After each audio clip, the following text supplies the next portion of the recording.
and Dr. Oz called in, but he's like, hey, I got to go because I'm about to hop on the bus and we're going to go arrest a bunch of fraudsters in Los Angeles. And I was like, that's exactly what I want you to do. By all means, get off the phone.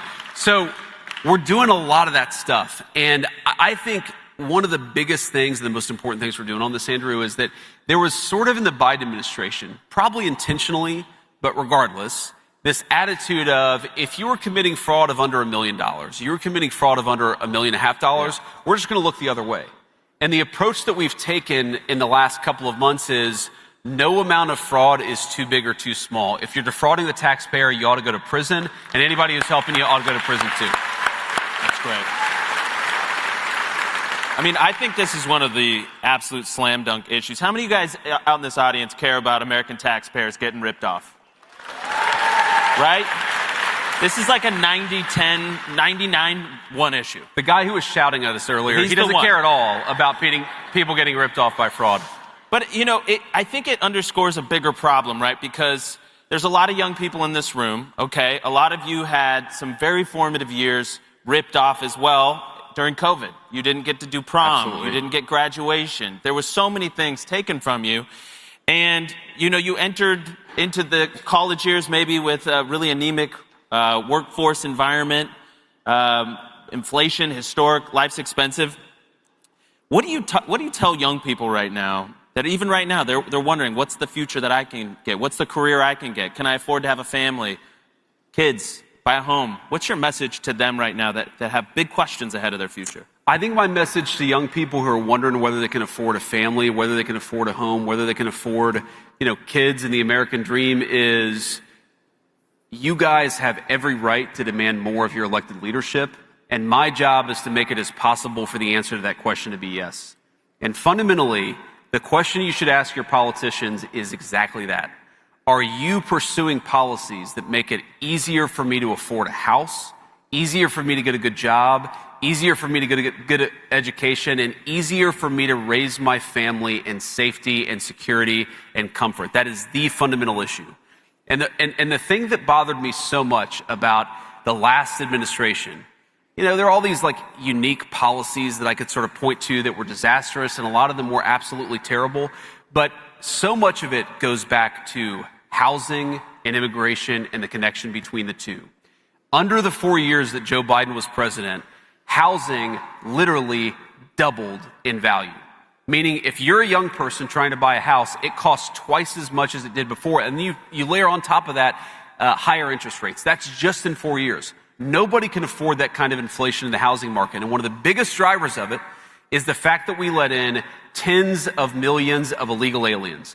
People who shouldn't have been here, who are taking homes that ought by right go to you and your generation. And so what have we done in the Trump administration? We've shut the border. We've kicked a lot of those people who have come into the United States. We've kicked them out of our country. And importantly, we have actually instituted a ban on institutional investors buying up American homes. Because I don't want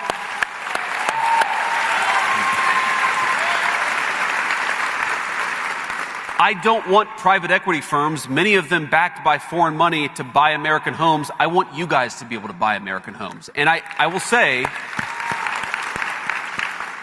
and I say this not to brag because I think you guys should be impatient. When a politician comes to you and tells you, I've done all these things, you should be asking, good, now go and do more. That's how I think of my job.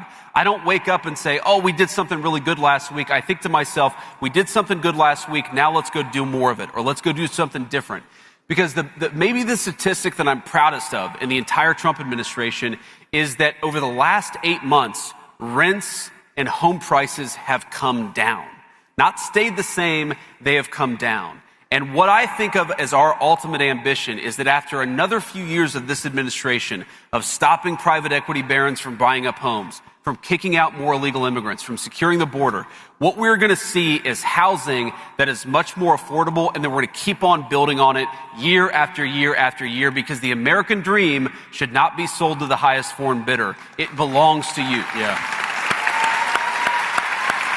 That's so well said, and a lot of the people in this audience will know that this is one of the issues near and dear to Charlie's heart as well, to make sure that you guys could afford the American dream, that we thought about you first as a country, and so thank you for saying it so well. Naturally, we have to ask about what's going on in Iran. Sure. So, but I just want everybody, I want to give the vice president his due here, because you have been to Europe in the last week, then you flew back to the United States, only to fly back across the globe to negotiate in Pakistan, to come back, and somehow we called him, we're like, are you really going to come to Georgia? And he's like, I'll be there. So I want to give him a big round of applause. Thank you. I mean, may I just say that's almost Trumpian level endurance. So, do you know what time zone you are and how many hours of sleep did you get? I have no idea what the hell time it is right now. And it's kind of good, actually, because you just run on coffee, and then you sleep when you can, you wake up when you have to, and you just drink a whole lot of coffee. And, you know, look, it's the job that I asked for, but yes, I will say, look, I think that, let me just say, you ask young people, and I want to make some observation because it made me think of something, which is that young people in the United States, but particularly young Americans in the conservative movement, I think that we have a tendency to get too black-pilled. And here's what I say by this. We have a tendency to get too cynical, too pessimistic. Like, I'm sure that I've said mostly things that you agree with, and I'm sure that I've said some things you may not agree with, and you may not agree with everything that I say about the Iran negotiation, which I will get to answer your question. But here's fundamentally the issue. When you see a politician, or you see a political movement, or you see an administration that isn't doing what you want to do, I think you have two choices. You can say, to hell with those people, and check out of the process.